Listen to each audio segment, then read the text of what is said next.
Hai semua, jom kita mulakan sesi ulang kaji kita hari ini. Kalau anda sedang cari cara yang paling pantas, berfokus dan senang nak faham untuk buat ulang kaji, anda memang berada di tempat yang betul. Hari ini kita nak rungkai satu topik yang sangat penting, iaitu sifat tabligh. Penerangan ni direka khas untuk bantu anda kuasai konsep ni sekelip mata je. Okey, tanpa buang masa, jom kita terus selami topik ni.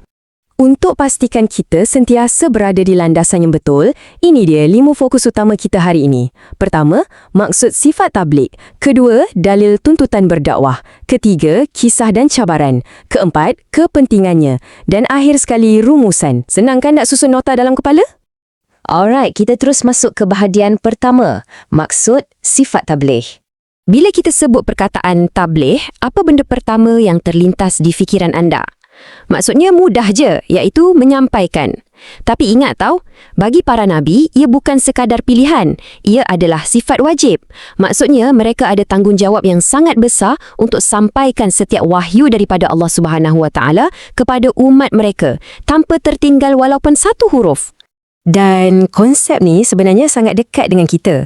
Sama seperti Nabi SAW berjuang sampaikan ajaran Islam dulu, hari ni sebagai umat Islam, kitalah yang memikul tanggungjawab tu. Ia bermula dari sekecil-kecil perkara macam menuntut ilmu di sekolah dan berkongsi kebaikan dengan orang sekeliling kita secara berhikmah. Jom kita beralih ke bahagian kedua, dalil tuntutan berdakwah. Okey, bahagian ni sangat penting untuk peperiksaan anda, jadi tolong beri tumpuan penuh ya. Apakah dalil utama kita? Nabi Muhammad sallallahu alaihi wasallam bersabda, "Sampaikan daripadaku walaupun satu ayat." Hadis riwayat Al-Bukhari. Pendek je kan? Tapi maknanya, subhanallah, sangat mendalam. Ambil masa 2-3 saat sekarang untuk hafal ayat pendek ni. Jadi, praktikalnya macam mana? Nak amalkan sifat tabligh ni, tak perlukan anda jadi penceramah terkenal pun. Cukup dengan benda-benda simple macam berbincang tentang pelajaran, kongsi ilmu yang bermanfaat, atau tegur kawan-kawan dengan cara yang paling sopan dan harmoni. Mudah je kan? Sekarang kita masuk ke bahagian yang penuh dengan pengajaran. Bahagian ketiga, kisah dan cabaran dakwah.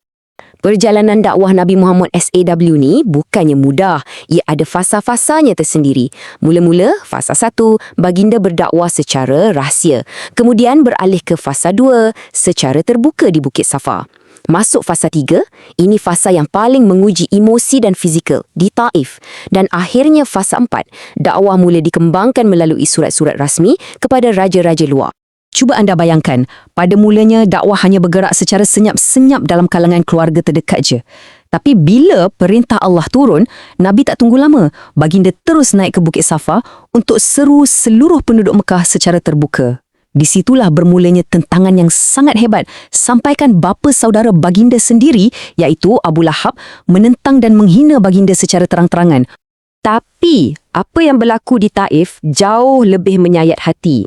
Kaum musyrikin di sana bertindak sangat melampau. Mereka ejek, mereka hina, malah mereka lontar batu sampai baginda berdarah tau. Tapi, cuba teka, apa reaksi Nabi? Adakah baginda balas balik dengan kekerasan? Langsung tak. Baginda kekal sabar dan siap berdoa lagi supaya mereka diberikan hidayah. Inilah tahap akhlak luar biasa yang kita kena belajar. Walaupun diuji seberat tu, Nabi sedikit pun tak pernah berputus asa. Baginda sentiasa cari jalan baru. Buktinya, baginda mula menghantar surat rasmi kepada para pemimpin besar dunia masa tu, macam Raja Rom, Habsyah, Parsi dan Mesir. Ini nak tunjukkan pada kita yang sifat tabligh ni perlukan kita sentiasa proaktif mencari peluang untuk sebar kebaikan. Seterusnya, bahagian keempat, kepentingan sifat tabligh. Selepas segala liku-liku cabaran tadi, apa hasil akhirnya? Ini ada 4 poin killer yang anda wajib ingat untuk peperiksaan. Disebabkan sifat tabligh yang hebat ni, pertama, ajaran Islam berjaya tersebar dengan sangat luas. Kedua, amalan syirik menyembah berhala makin lama makin lupus. Ketiga, masyarakat mula mempraktikkan akhlak mulia. Dan keempat, segala amalan buruk zaman jahiliah berjaya dihapuskan sepenuhnya. Bayangkan impak dia memang mengubah dunia. Okey, kita dah sampai ke bahagian penutup. Bahagian kelima, rumusan dan pengajaran. Secara keseluruhannya, kisah yang kita bincang hari ini bukan sekadar sejarah untuk dihafal semata-mata. Sebagai umat Nabi Muhammad pada hari ini, tanggungjawab besar tu kini beralih ke tangan kita pula. Kitalah yang kena sambung tugas dakwah ni sudah semestinya dengan cara yang hikmah dan berakhlak mulia, supaya keindahan Islam tu terus hidup dalam masyarakat kita. Jadi sebelum kita berpisah, saya nak tinggalkan anda dengan satu soalan yang sangat penting. Cuba tanya diri sendiri, bagaimanakah anda sebagai seorang murid boleh amalkan sifat tabligh di sekolah hari ini? Tak payah fikir yang susah-susah. Mungkin mula dengan ajak kawan solat Zuhur berjemaah atau sekadar ingatkan kawan supaya tak buang sampah merata-rata. Benda kecil pun dah cukup bermakna tau. Fikir-fikirkanlah ya. Terima kasih sebab sudi luangkan masa ulang kaji bersama. Selamat beramal dan moga berjaya dalam peperiksaan.